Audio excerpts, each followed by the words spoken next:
মনে হচ্ছে না বাইক নিয়ে আজকে বিল অবধি যাওয়া যাবে। বিল ঘুরতে গেলে এই নৌকা এই রাস্তা থেকে নেমে সাইডের ফুটপাথ তো বলা। সো গুড মর্নিং ফ্রেন্ডস, আজকে 15th আগস্ট অফ 2024। অনেক দিন পর আমার ইউটিউব চ্যানেলে আপনাদের সকলকে স্বাগত। বেশ কয়েকটা মাস কেটে গেছে কিন্তু কোনো ব্লগ করা হয়ে ওঠেনি আমার, সেই কারণে বাড়ি থেকে বেরিয়ে পড়লাম সকাল সকাল একটা মর্নিং রাইডে। তবে বৃষ্টির কারণে জানি না কতটা কি রাইড দেখাতে পারবো, কারণ আমার গোপ্রোটা ঠিক ওয়াটারপ্রুফ না। আমি ওয়াটারপ্রুফ যে সিলগুলি হয় গোপ্রোর বিভিন্ন অ্যাডাপ্টারের মধ্যে, আমি সেটা ইউজও করিনি। তা চেষ্টা করছি যতটা সম্ভব রাইডটা দেখানো যায়। এটা হলো NH34, মানে বর্তমান এটা NH12। এই NH12 ধরে আমরা এগিয়ে যাচ্ছি টুয়ার্ডস বারাসাতের দিকে। দেখি নিয়ারেস্ট কোনো একটা ডেস্টিনেশনে যাব। আগে আছে আমার বন্ধু কৌস্তব এবং দ্বীপ। বেশ অনেকটা রাস্তায় এই ঝিরিঝিরি বৃষ্টির মধ্যে চলে এলাম। গোপ্রোটা মাউন্ট করা হয়নি, কারণ যেহেতু গোপ্রোটা আমার ওয়াটারপ্রুফ না। তা এখন আমরা ডাবল লেন হাইওয়ে থেকে সিঙ্গেল লেন হাইওয়েতে উঠে গেছি, কারণ যেহেতু যাচ্ছি বারাসাত। হরিণঘাটার পরে আর আমাদের NH34 এক্সপেনশন হয়নি, সুতরাং রাস্তার কন্ডিশনও খুব একটা ভালো নয়, তো এই রাস্তা দিয়ে যেতে হবে। মাঝপথে সৌভিকের সাথে দেখা হয়ে গেছে, সৌভিক দাঁড়িয়েছিল রাস্তাতে, ও আমাদের সাথে জয়েন করে গেছে। আর এখান থেকে আমাদের যে গন্তব্য বর্তির বিল, সেটা ওই 13 কি 14 কিলোমিটার হবে। ধীরে ধীরে পৌঁছে যাবো, কিন্তু রাস্তার কন্ডিশন খারাপ তো। আর তার মধ্যে আজকে প্রচুর বাইকার রাস্তায় বেরিয়েছে, প্রচুর। সেই আর রাস্তায় ট্রাফিকও রয়েছে, তাই ধীরে ধীরেই যাচ্ছি আমরা। এই বর্ষাকালে মর্নিং রাইডের একটা আলাদাই আমেজ রয়েছে। একটা ঠান্ডা ঠান্ডা আবহাওয়া, যেটা গরমের সময় সবচেয়ে বেশি কষ্ট হয়। একদম এই রোদ্রের মধ্যে প্যাচ প্যাচে ঘাম হয়ে আমার তো খুব কষ্ট হয়। কিন্তু এই শীতকাল আর বর্ষাকাল, শীতকালে সবচেয়ে বেটার রাইড করা চালাবে, কারণ যারা নর্থ বেঙ্গল করে ম্যাক্সিমাম রাইডার আমি দেখেছি কলকাতা থেকে NH34 হয়ে সোজা নর্থ বেঙ্গল চলে যায়। কাজেই তাদেরকে আমি বলে রাখছি যে একটু সাবধানে চালিয়ে এই রাস্তাতে। এমনি মাঝে মাঝে একটু হালকা পিচের টাপ্পি দিয়ে রাস্তাটা ঠিক করেছিল, কিন্তু এই বর্ষায় একদম সব শেষ। বড় বড় গাড্ডা, আর বিশেষ করে রাত্রিবেলায় আমাদের যে সমস্ত বাইকগুলির মোটামুটি এই ধরুন আমার MT বা আরও যে সমস্ত কিছু কিছু বাইক আছে যার আলো একদম খুবই কম, সেই সব বাইক নিয়ে এই রাস্তা দিয়ে আসলে একটু চাপে পড়তেই হবে। আর এইসব গাড্ডায় বাইক একবার পড়লে রিম সঙ্গে সঙ্গে বেন্ড। তাই ধীরে সুস্থে সেফলি রাইড করো। দেখো কি অপূর্ব সুন্দর লাগছে এই পাশে দৃশ্যটা, বৃষ্টি ভেজা সকালে এই সবুজের আবহাওয়া। তবে আমার যতদূর ধারণা এই হাইওয়েটা ডাবল লেন হলে একদম ওই গাছগুলি যেই অবধি দেখতে পাচ্ছ ওই অবধি এক্সপ্যান্ড হয়ে যাবে। আর সম্ভবত কিছু গাছ কাটা পড়ে যেতে পারে, তখন হয়তো এই গ্রিনারিটা আমরা দেখতে পাবো না। এখন যে দৃশ্যটা আমরা দেখতে পাচ্ছি, যেমন আগে আমাদের সাইডে যখন NH34 ছোটোবেলায় দেখতাম, ঠিক এইরকমই একটা ভাইব ছিল NH34-এর। একদম দু সাইডে গাছ সারি সারি, বড় বড় মোটা মোটা বট অশ্বত্থ গাছের সারি, এবং মাঝখান দিয়ে রাস্তা। আলাদাই লেভেলের লাগতো, আলাদাই লেভেলের। তখন আমার কাছে ক্যামেরাও ছিল না। সত্যি কথা বলতে এটা আমি বলছি প্রায় আজ থেকে 10-12 বছর আগের কথা বলছি, তারও আগে বলা যায়। মানে আমার যে অ্যাকচুয়াল বাড়ি সেটা NH34 খুব কাছাকাছিই ছিল। সেই কারণে ছোটোবেলায় আমরা সকালবেলা হলে NH34 পার করে একটা মাঠ ছিল আমার বাড়ির কাছাকাছি, সেখানে যেতাম খেলাধুলা করতে। তা আমরা দেখতে পেতাম, একটা আলাদাই লেভেলের লাগতো, আলাদাই লেভেলের সেই দৃশ্য। আর চারিদিকেই সবুজ, তার মধ্যে একদম বর্ষার জলে পাট ভেজানো হচ্ছে, কানায় কানায় পরিপূর্ণ সব জমিগুলি বর্ষার জলে। মানে একটা অন্যরকম লেভেলের সৌন্দর্য এটাকে বলে। এই গ্রাম বাংলার এই সৌন্দর্য যত দেখি তত মনে হয় আরও যেন দেখি এই ধরনের দৃশ্য।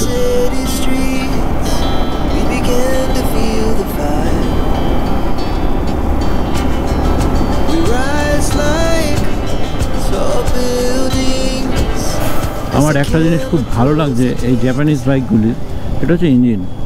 হ্যাঁ, দুর্দান্ত ইঞ্জিন, একদম মাখনের মতন। যত গাড়ি চলছে তত মনে হচ্ছে ইঞ্জিন আরও স্মুথ হয়ে যাচ্ছে। আর তার সাথে মাইলেজ, আমি 49 মাইলেজ পেয়েছি, এবং মাইলেজ যেরকম দিচ্ছে গাড়িটা, তার সাথে 150 সিসির ইঞ্জিন হিসাবে এত সুন্দর, একদম মিনিমাল ভাইব্রেশন, মানে হালকা ফুটফেক্স যে ভাইব্রেশন ছাড়া গাড়িটার মধ্যে আর কোনো ভাইব্রেশন নেই, এত সুন্দর। আর যত চালাচ্ছি যেন গাড়িটার তত প্রেমে পড়ে যাচ্ছি আমি। সামনে অনেক ট্রাক রয়েছে, অনেক ট্রাক রয়েছে। আমরা ধীরে সুস্থেই যাব, কোনো তাড়াহুড়ো হড়বড়ি নেই। মাত্র 6:30 বাজে সকাল। আর আজকে একটা জিনিস ভালো হয়েছে যে আমরা প্রত্যেকটা রাইডার কেউ লেট করিনি, একদম যেই ডট 5টায় বেরোবো বাড়ির থেকে বলেছি, 5:10 মধ্যে আমরা প্রত্যেকে বাড়ির থেকে বেরিয়ে গেছি। সেখানে আমাদের এক ফোঁটা টাইম ওয়েস্ট হয়নি।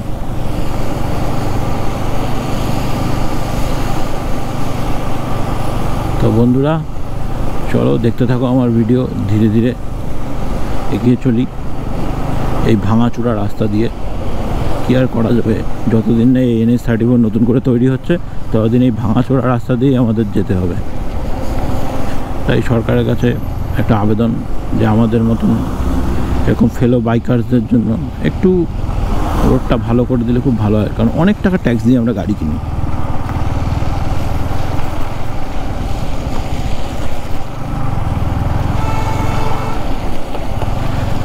কি বড় বড় গাড্ডারে, বাপরে বাপ।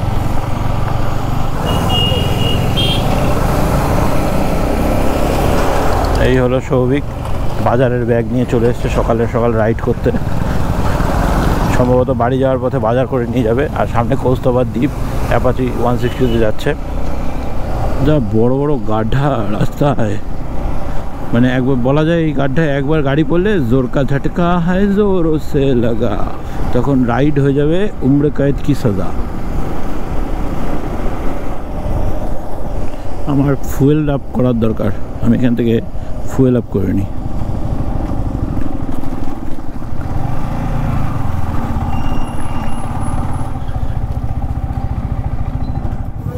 চলো বন্ধুরা, ফুয়েল আপ করে নিলাম। এবার আস্তে আস্তে এগোতে থাকি নিজের গন্তব্যের উদ্দেশ্যে।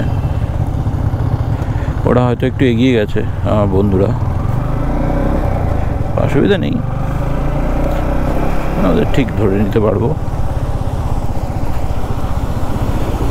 না, ওরা দাঁড়িয়ে আছে রাস্তায়, অসুবিধা নেই। চলো, ওই দেখো, ও রোদটা ওঠাতে জামাটা ভিজেছিল, হালকা হালকা শুকিয়ে যাচ্ছে, বেশ ভালো লাগছে।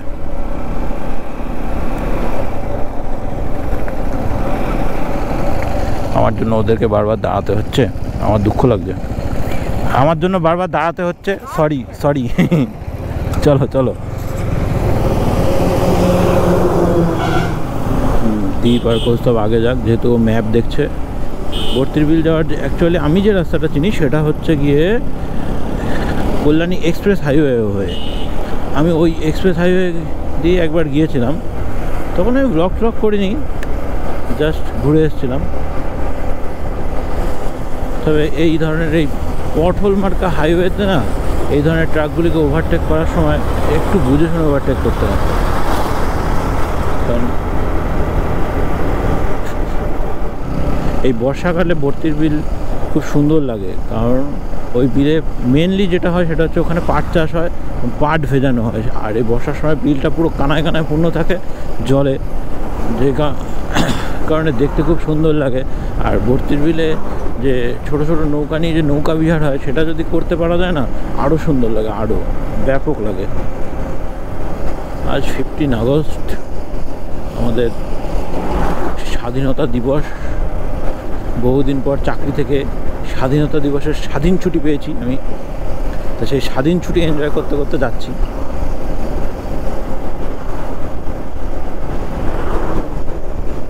হঠাৎ করে রাস্তায় জ্যাম, যে কারণে আপাতত এই রাস্তা থেকে নেমে সাইডের ফুটপাথ তো বলা যাবে না, এটাকে ছোটোখাটো অফরোডিংও বলা যাবে না, ওই যাই হোক হাইওয়েরই একটা অংশ বলা যেতে পারে, সেখান থেকে যাচ্ছি। দেখা যাক এইভাবে ডজ করতে করতে কতটা দূর যাওয়া যায়। কারণ ওপাশের এমনি সিঙ্গেল লেন হাইওয়ে, ওপাশ দিয়ে পরপর ট্রাক আসছে। আর এই দাদা তো একদম সবজির ভান্ডার নিয়ে আমাদেরকে আটকে দিয়েছে, কারণ ওই সবজি নিয়ে দাদার পক্ষে সম্ভব না অফরোডিং করা। আর আমরা সেটা বলবো না দাদাকে করতে। এই কী পড়ছে ট্রাকগুলি থেকে এইভাবে, দেখি কতটা এগোনো যায়। বন্ধুরা, এই ধরনের রাস্তাতে ওভারটেকিং করার সময় খুব সাবধানে ওভারটেকিং করবে, কারণ ম্যাক্সিমাম সময় আমি দেখেছি এই ধরনের শর্ট জায়গাতে ওভারটেকিং করতে গিয়ে মানুষ অ্যাক্সিডেন্টের সম্মুখীন হয়। সেই কারণে ধীরে সুস্থে দেখে দুপাশে গাড়ির কী কন্ডিশন, সামনে থেকে আসার লেনের গাড়ির কী কন্ডিশন সেটা দেখবে। এমনকি যে ট্রাক তোমার সামনে চলছে, ট্রাক বা যে গাড়ি, সে আবার ওভারটেক করছে কিনা সেটাও দেখতে হবে। কারণ দেখা গেলো তুমি ওভারটেক করতে বেরিয়ে গেলে, এবার হট করে সে ওভারটেক করছে, তখন তোমাকে আরও ওই সাইডে চাপিয়ে দেবে, যার ফলে অ্যাক্সিডেন্টগুলি হবে। আবার এখানে রাস্তার মধ্যে কোন কাকা আবার ফেলে রেখে দিয়েছে, মানে সত্যি মানুষ যাওয়ার জায়গা পায় না, আবার বোল্ডার ফেলে রেখেছে রাস্তায়। ধন্য ধন্য এইসব ধরনের মানুষ হচ্ছে ধন্য, জায়গা নিয়ে স্বর্গে যাবে। হ্যাঁ, আমিও দেখেছি রাস্তায় যেমন কিছু দোকানদার আছে, সামনে গাড়ি নিয়ে দাঁড়াও, দাদা দাঁড়াবেন না, সামনে দাঁড়াবেন না। আরে কেন দাদা, আমি কি আপনার দোকানটা তুলে নিয়ে যাচ্ছি? এমন ভাব করে।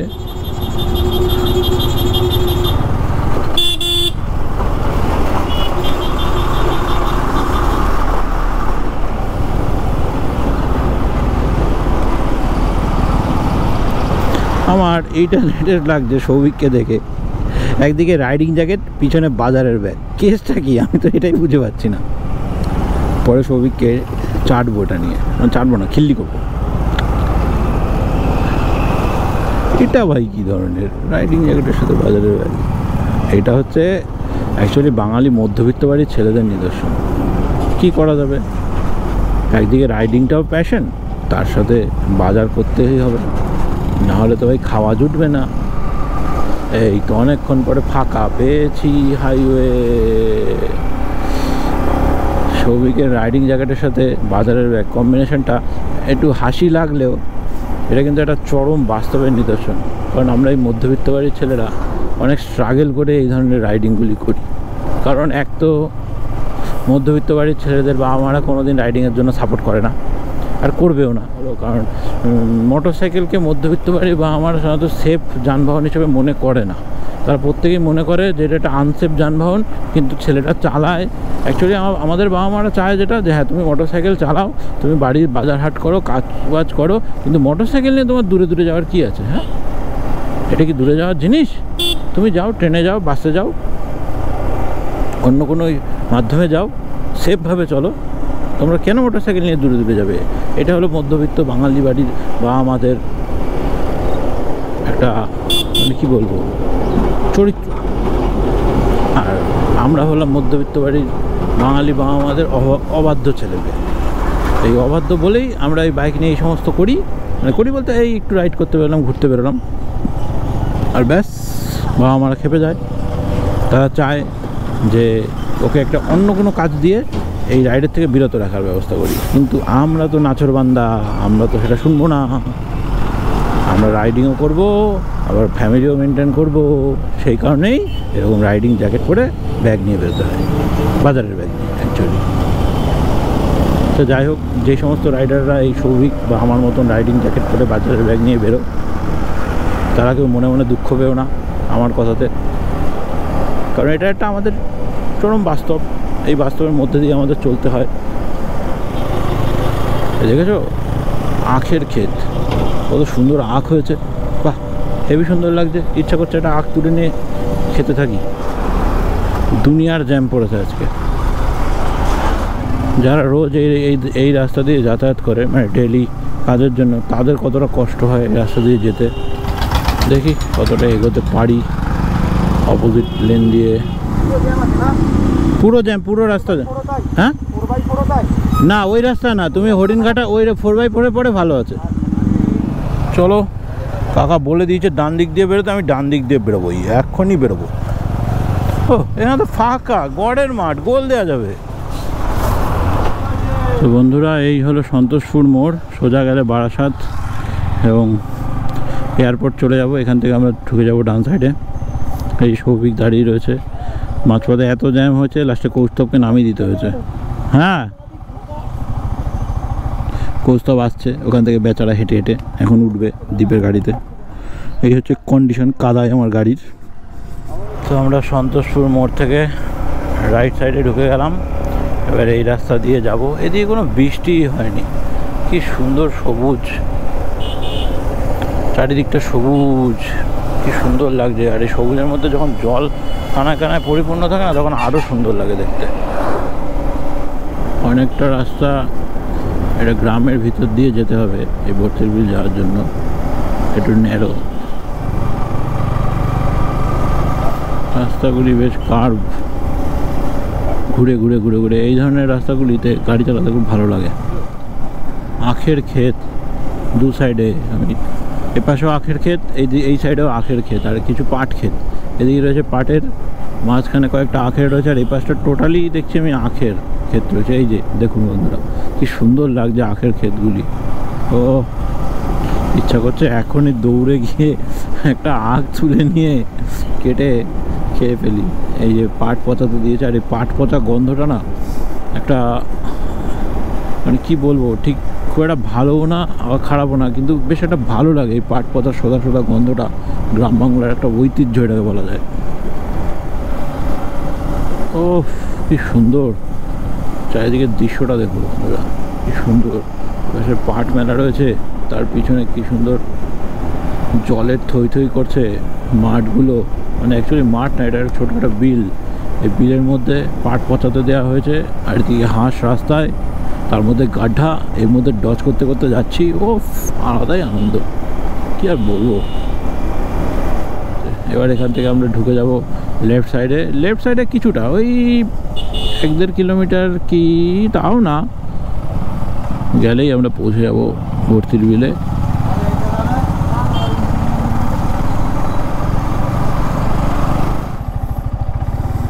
দেখো বন্ধুরা, লাউয়ের মাচা, কি সুন্দর লাউয়ের মাচা, মানে চাষ করেছে এখানে পুরো। এদিকেও ক্ষেত, এদিকেও ক্ষেত, ওফ অপূর্ব অপূর্ব। তো এই হলো বন্ধুরা বর্তির বিলের রাস্তা। এই যে সাইনবোর্ড দেখে নাও, নীল ব্রিজ না লাল ব্রিজ সব লেখা।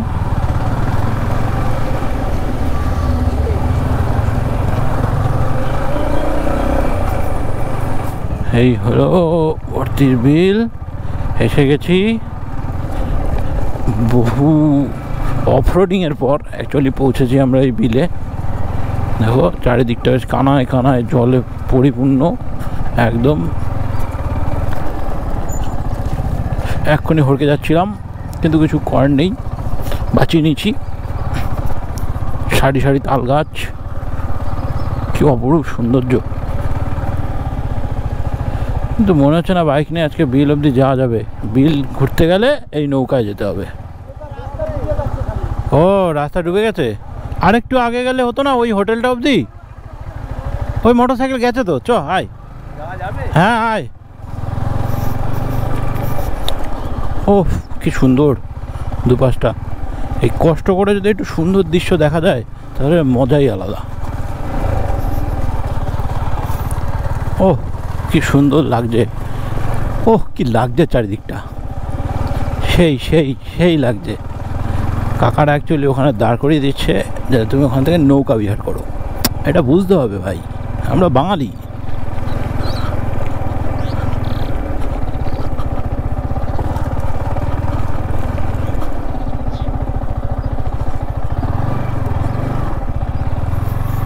চলো যতদূর আসা যায় চলে এলাম।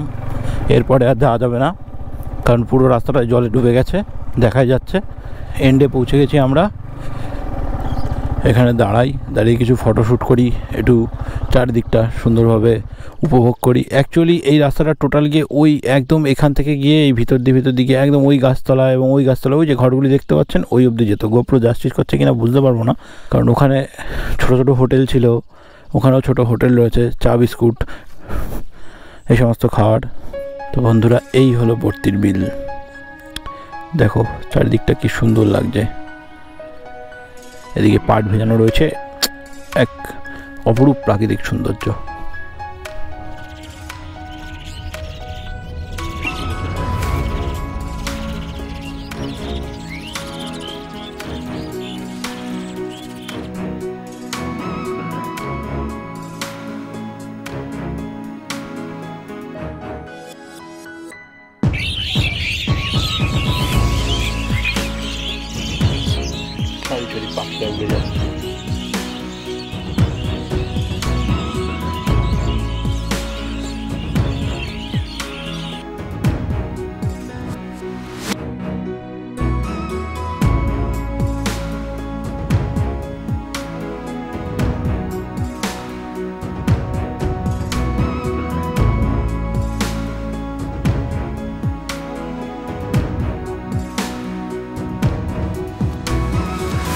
আমার বন্ধুরা তো আসছে না, তারা তো ওখানে দাঁড়িয়ে গেল, তাহলে আমাকেও ফিরে যেতে হবে। চলো ধীরে ধীরে যাই।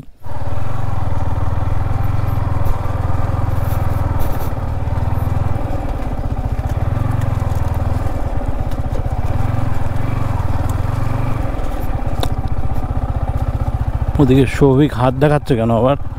ওর কি এদিকে আসার ইচ্ছা?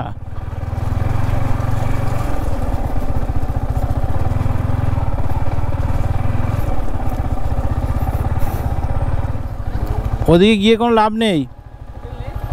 হোটেল মোটেল ওইটুকুনি যেতে পারবা, পুরো জলে ডুবে গেছে। হেঁটেও যেতে পারবে না, হেঁটেও যেতে পারবে না। না হোটেল নেই, বন্ধ হোটেল। আমি সেটাই তো দেখে এলাম, কোথাও যেতে পারবে না। ওই যেতে হবে হচ্ছে এই যে নৌকায় করে তোমাকে ওইখানে নিয়ে যাবে। তুমি যে হোটেলের কথা বলছো না, ওইখানে যেতে গেলে তোমাকে নৌকায় করে যেতে হবে। এই কাকাদের নৌকায় করে গিয়ে তারপরে হোটেলে উঠতে পারবা, তাই তো? সব জায়গায় নিয়ে যাবে কাকারা। কাকা তোমাদের নৌকা কত করে? হ্যাঁ ধরো 1 ঘন্টায় যদি ঘুরি। 1 ঘন্টা ভাড়া চলে, 2 জন 4 জন রয়েছে আমরা। 1 ঘন্টা হলে 500 টাকা চলছে।